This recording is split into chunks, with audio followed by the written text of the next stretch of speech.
2024 में इन्वेस्टमेंट के अंदाज क्या होंगे, इन्वेस्टमेंट कहाँ करने का फ़ायदा होगा। महंगाई और मुश्किल सूरत हाल है, करंट सिचुएशन है, बिल्डिंग बन नहीं रही। अगर बिल्डिंग के ऊपर कोई रौनक नहीं है, एक्टिविटी नहीं है, तो आपका पैसा स्लो ग्रो करता है।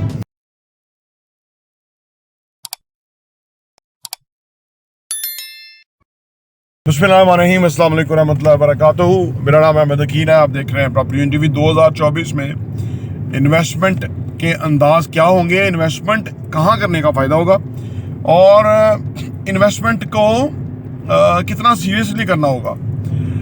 डोंट फॉरगेट कि रियल एस्टेट के बिज़नेस में हम देखते आ रहे हैं पिछले 20-25 सालों से कि इन्वेस्टमेंट का जो एक साइंटिफिक मेयार था वो अप्लाई नहीं होता था। ठीक है, डीलर्स ने कह दिया कि यहाँ इन्वेस्ट करते हैं, यहाँ फ़ायदा होगा, लोगों ने इन्वेस्ट कर दिया। बल्कि मैंने खुद देखा कि वो लोग उनकी वजह से, उनके कहने पे इन्वेस्ट करते थे। और ख़ास तौर पे ये जो हमारी मार्केट है नॉर्थ रीजन के अंदर, ये डीलर ओरिएंटेड मार्केट समझी जाती है और यहाँ पे डीलर का बड़ा इम्पैक्ट होता है कस्टमर को इन्वेस्टमेंट के लिए तैयार करने के लिए। यहाँ का लोकल कस्टमर जो है उसकी सोचने के अंदाज मुख्तलिफ है। लाहौर कराची के कुछ और डायनेमिक्स हैं। दरअसल ये जो रावलपिंडी इस्लामाबाद के आसपास है, यहाँ पे ज़्यादा मुलाज़िम पेशा लोग हैं, कारोबार उतने ज़्यादा नहीं है। या आर्म फोर्सेस के लोग हैं या ओवरसीज़ पाकिस्तानी है, ज़्यादा इधर ही हैं। ठीक है ना, लाहौर कराची में ज़्यादा बिजनेस कम्युनिटी है। बिजनेसमैन है, वो समझता है कि वो जो पैसा लगा रहा है कहाँ लगाने का ज़्यादा फ़ायदा है। लेकिन मैं ये समझ रहा हूँ कि 20 साल काफ़ी अरसा होता है। 20 साल के बाद यहाँ के डायनामिक्स भी चेंज हो गए हैं। यहाँ के डायनामिक्स ये हो गए हैं कि यहाँ भी अब आपको बड़ा सोच विचार करने के बाद इन्वेस्टमेंट करनी पड़ेगी, क्योंकि जो आपका सरमाया है अब ये, और ऊपर से जो महंगाई और मुश्किल सूरत हाल है, करंट सिचुएशन है, उसके अंदर आप अफोर्ड नहीं कर सकते कि आप अपना सरमाया खो दें। फिर चीज़ें महंगी हो गई हैं। कभी बहुत सस्ती चीज़ें थी, 10-20 लाख रुपए का 10 मरले का प्लॉट था, आज वो 1.5 से 2 करोड़ का 10 मरले का प्लॉट हो चुका हुआ है। ठीक है ना। इसी तरह अगर आप बिल्डिंग के अंदर शॉप में इन्वेस्ट करें, कभी 50 लाख की शॉप, बहुत 25 लाख की, 10 लाख की शॉप थी, आज 2 करोड़ 2.5 करोड़ की शॉप है। तो कितने गुना ज़्यादा महंगाई भी हो गई है, चीज़ें बहुत अप्रिशिएट हो गई हैं।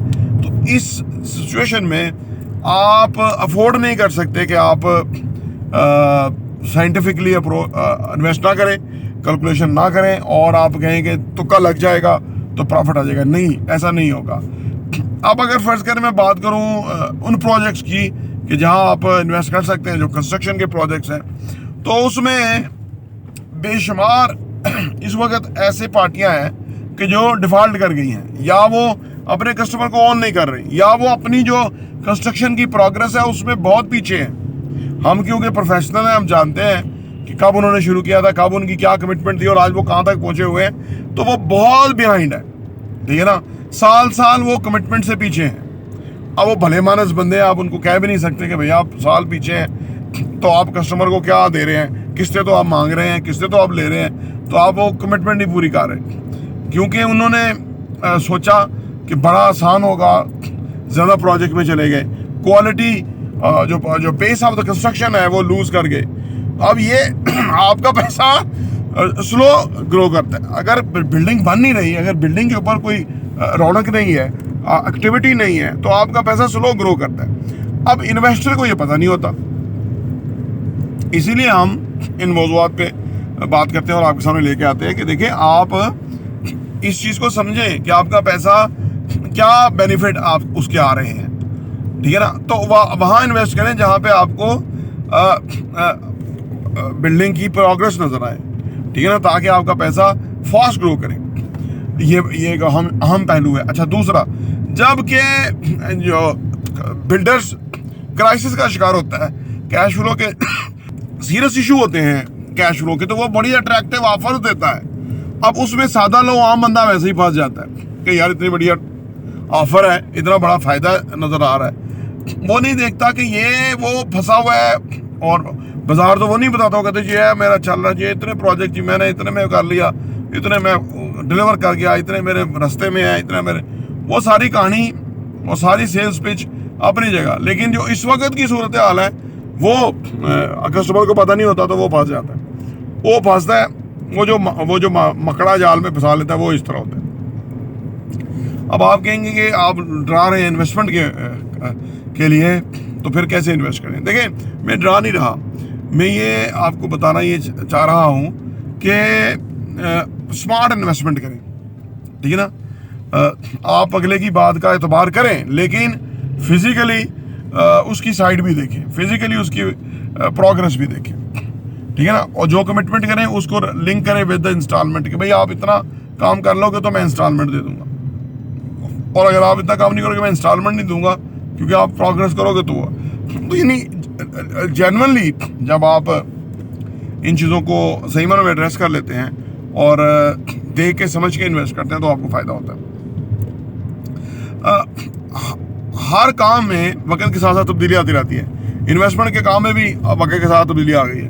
अब जितनी तब्दीली आ गई है और जितनी आने वाले टाइम में आ रही है, ये बहुत जो है ना वो एक बड़ी सीरियस सिचुएशन है जो हम देखते हैं काम के अंदर। जैसे दुनिया में चीज़ें बहुत महंगी हैं, आप अगर यूरोप में हैं, अगर आप यूके में हैं, यूएस में हैं, दुबई में हैं, बहुत एक्सपेंसिव रियल एस्टेट है। पाकिस्तान अभी बहुत उस मुकाबले में इतना महंगा नहीं है, लेकिन अभी हम भी हो जाएंगे, मे बी 5-10 ईयर्स के बाद हमारी रेट भी वहाँ चले जाए। तो लिहाजा आप वहाँ इन्वेस्ट करें कि जहाँ पे बिल्डिंग आपकी जो जिधर भी इन्वेस्टमेंट है वो प्रोग्रेस हो और वो बढ़ डिलीवर हो। अब एक बंदे ने 4 प्रोजेक्ट शुरू कर लिए, उसकी पसली नहीं है, उसका पास कैपिटल नहीं है, तो वो एक चल रहा है, 2 चल रहे हैं, 2 रुके हुए प्रोजेक्ट हैं। अब जिसने इन्वेस्ट कर लिया वो क्या अब करे, वो तो फंस गया ना।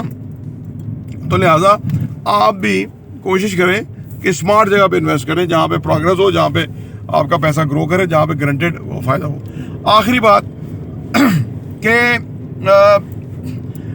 जो हर वक्त अच्छे लोगों की, जेन्युइन लोगों की तलाश में रहें। ये जो आपकी सर्च है, तलाश है ना, ये आपको बहुत फ़ायदा देगी, क्योंकि हर वक्त जेन्युइन लोग भी मार्केट में होते हैं। मैंने आपको बताया ना, वो जेन्युइन अगर ज़्यादा प्रोजेक्ट खोल गया है और उसकी अभी हैसियत नहीं, इस्तात नहीं थी और वो उसको कंटिन्यू नहीं कर पा रहा, तो इसका मतलब वो जेन्युइन भी जो है अनजेन्युइन हो गया, यानी वो भी एक प्रॉब्लम का शिकार हो गया। तो आपको क्या ज़रूरत है, उसके अंदर इन्वेस्ट करें।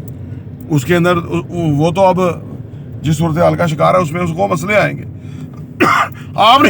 आपने इन्वेस्ट करके मसला नहीं लेना, मसला नहीं खरीदना, आपने इन्वेस्ट करके सोल्यूशन खरीदना है, आपने इन्वेस्ट करके प्रॉफिट खरीदना है, ठीक है ना। मसला उसका होगा, उसको कहेंगे आप अपना मसला हल करो, हमारे पैसे वापस करो, हम यहाँ पे हैप्पीली इन्वेस्ट नहीं करना चाहते, या हमने कर दिया तो हमें आप प्रोग्रेस दिखाओ।